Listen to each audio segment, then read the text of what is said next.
Hello, everyone. This is Dr. Alan Craig with the Ascent Hearing Center. Thank you for taking a few minutes of your time. I wanted to talk for just a few minutes about a strategy that is very effective in communicating with someone who has a hearing loss. And this really applies regardless of whether the person has hearing aids or not.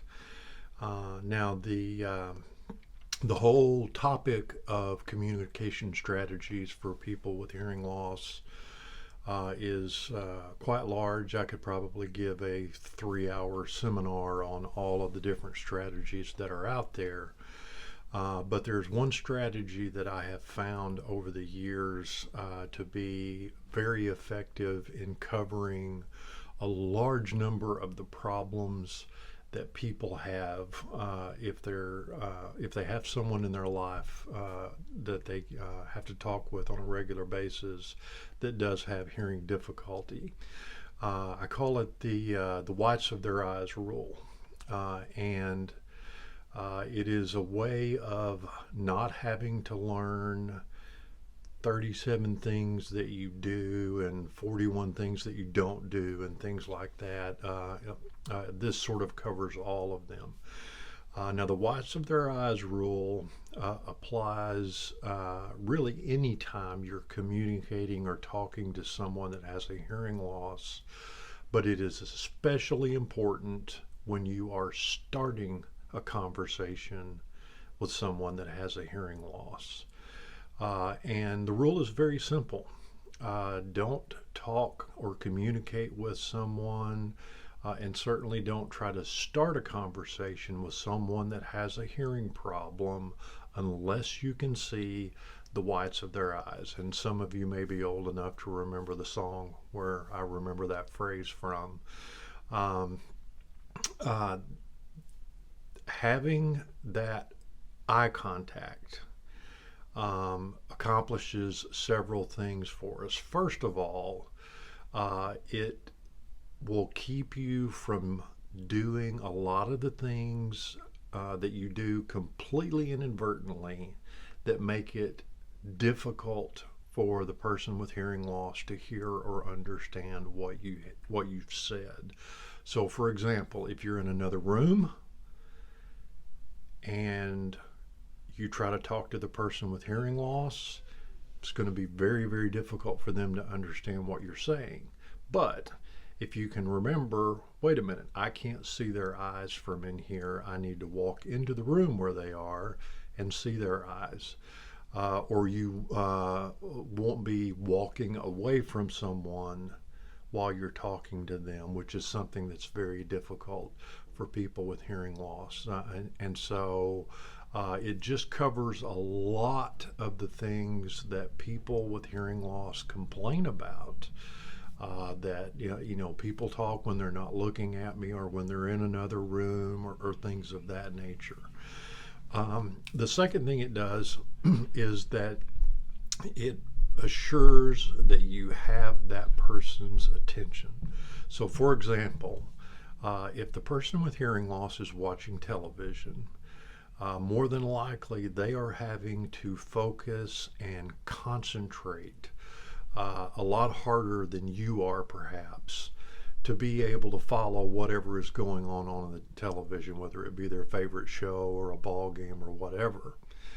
And then suddenly you think of something that you want to say. You remember that you saw an old high school friend when you were at the store today, and you say, "Oh, I meant to tell you, I was at the store today and I saw Bob and he said to tell you hi." Now, the person with hearing loss is focused on the television, and by the time they realize that you're talking to them, you're about halfway through that sentence before they actually turn and give you their full attention. And so they've missed out on a huge part of what you're saying.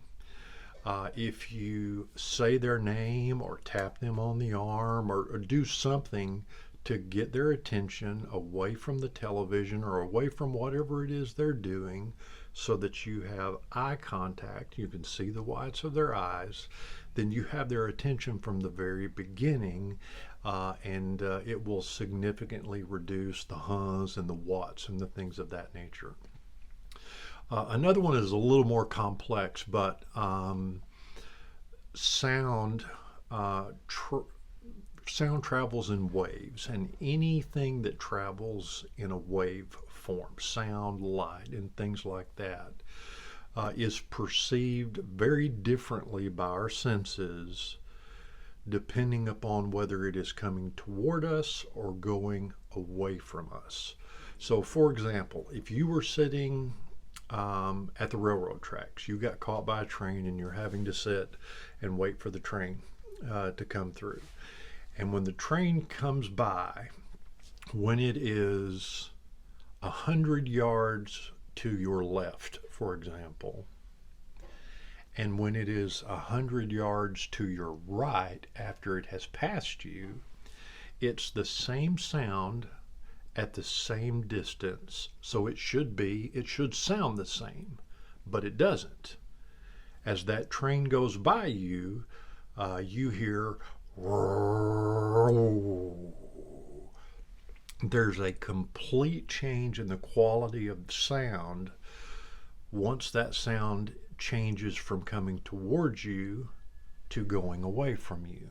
Well, when you have face-to-face contact with that person, then your voice is going directly toward them rather than away from them as you are walking away or something like that. So remember the whites of their eyes rule, particularly when you're going to start a conversation with somebody that has a hearing problem. Now, there is one exception where this rule does not apply.